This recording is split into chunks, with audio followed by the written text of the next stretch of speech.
Hi everyone, I'm here with this week's happiness strategy. And this week the theme is all around looking at how we can release our fears and worries with intention.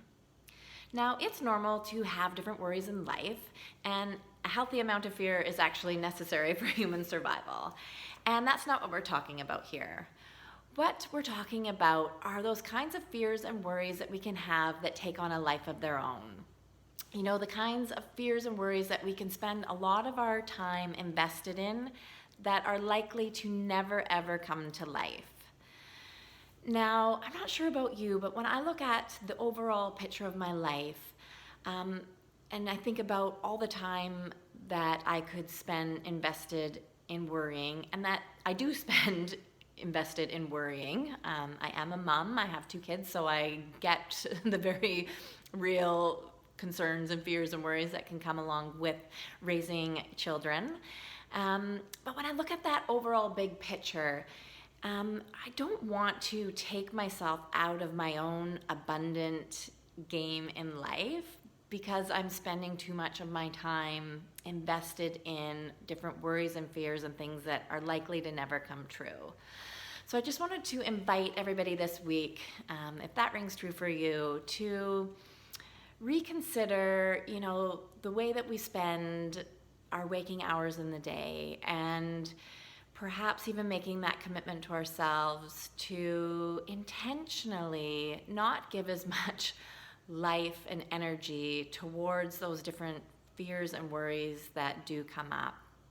I think we are all inundated on a regular basis with a fear-based culture. There's always things coming at us and reasons for us to perhaps buy into different fears and worries. So this week I just wanted to invite everybody to see where there might be room in your day, in your hour, even in the minutes and moments before you, where you can just let go of those worries and release them and just have some fun with trying on new perspective and experimenting with not giving as much of your day over to growing different worries and fears in your life.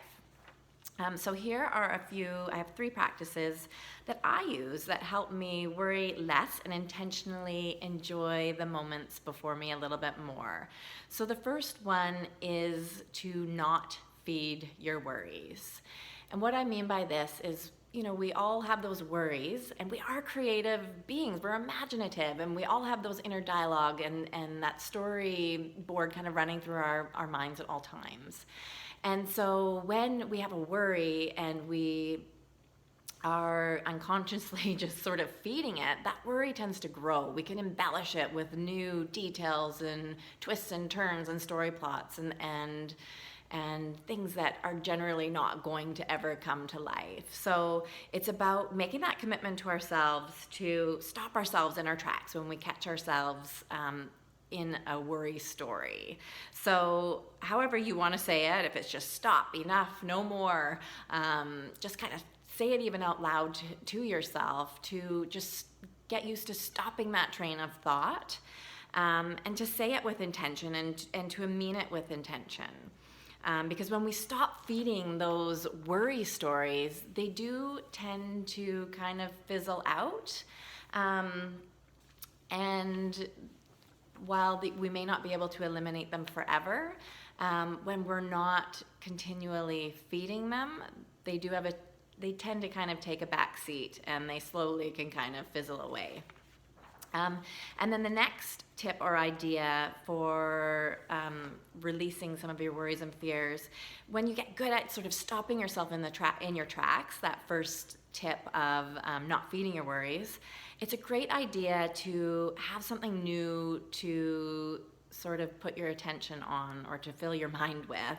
And so I think you're never going to go wrong. You will always go right with focusing on what it is that you do want. What do you want in life? How do you want to feel? What is your definition of happiness and success? What sorts of things are you grateful for right now? How can you grow your gratitude? The idea here is to tip the scales towards those kind of negative thinking patterns that we can all fall into, and to reset that by tipping the scales and putting our attention and focus on more of what it is that we do want.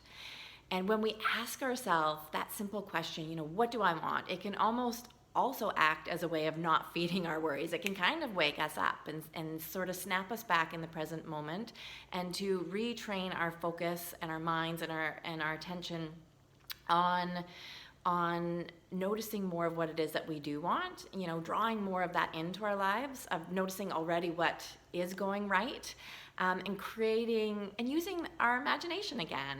We are creative beings, so using that imagination that we all have for the betterment of, to create a better story, to kind of move us towards a better feeling. And I think that can be the greatest indication of what sort of story we're in. If we're in a worry-filled story, or if we're in one that's going to, that is appreciative and grateful in the moment, is how we feel in our bodies. If we are holding our breath and we begin to feel tense and we're, maybe clenching our jaw, if our stomach's in knots, those are all physical signs that we need to kind of take a look at what's going on in our inner dialogue. Our body gives us such beautiful information for, where we are in the moment. And so just even taking a deep breath and just sort of creating some peace and ease in your body can create it can kind of just create that blank slate. And then, when we tend to start looking at the sorts of things that we do want in our life, that is going well in our life, you don't have to make them up. There's so many different reasons we can be grateful for our lives and for the moments that we're in. So really anchor to those moments. And I know when I do that, I can immediately feel the shift in my body. There's like a lightness and just an excitedness that can kind of wash over me. And that's how I know that I'm on the right track, and that what I'm thinking about is going to continue to guide me on my highest and happiest path. Because what we begin to think about, if we're thinking about other people or worrying about other people or ourselves or all the things that could go wrong, while we might believe that they're true, you're not going to feel good in your body when you're in those worries and in those stories. So that's just a beautiful and easy example. We're all walking around in our bodies, to use that as information for where you might need to do a reset. And then just simply focusing on what it is that you do want can really help you tip those scales towards creating more of that, releasing those worries and creating more of what it is that you do want in your life. And then the third tip or idea that I have this week is to get busy doing anything else.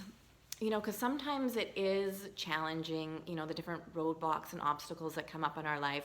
It is really challenging to shelf them or to release them.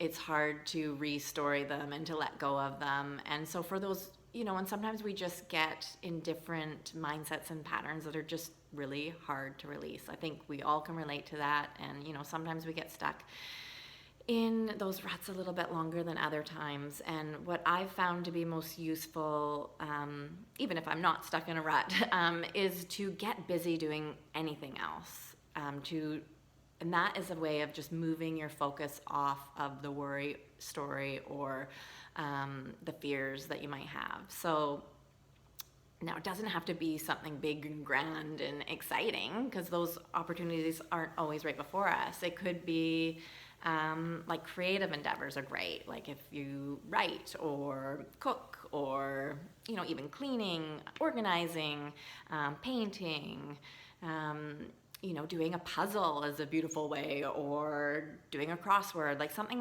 that does require a little bit of your focus and your attention, and to just give your time and attention to that.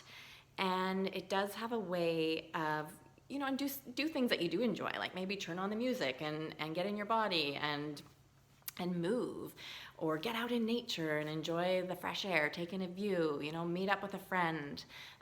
Just give yourself that permission to shelf your worries and your fears for now, but don't like force yourself into doing it through creating a new story. Sometimes that's easier said than done. So by just physically creating new action and busying ourselves with something else, it's funny how we can kind of get going, and it has a way of taking the bite out of our worries, like just kind of making them not as potent. And it does give us that break so that we can, if we decide to revisit them later, we're now revisiting them with different perspective. We're not as wound up in our bodies. We haven't been feeding that story for however long. We're doing those other things. And, it can just really go a long way in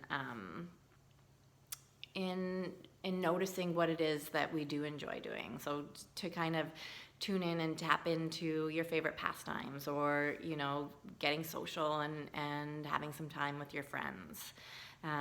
So I just invite everybody this week to, the 3 tips here were to not feed your worries, to focus on what it is that you do want, and to get busy doing anything else or doing your favorite pastimes as a way of just not feeding your worries and just giving yourself a bit of a break, and also creating more joy in your moments so that you're not taking yourself out of your own game in life, and that you give yourself that gift. We have on average about 16 hours of waking time throughout the day.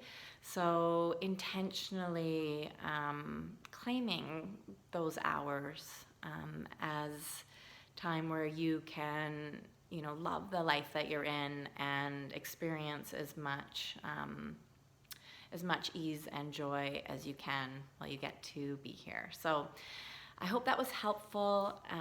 Just experiment with it, or add to the list. Make it kind of unique and make it your own. And just, don't feed those worries this week. Give yourself a break, and have a wonderful week. I look forward to connecting again soon. Thank you.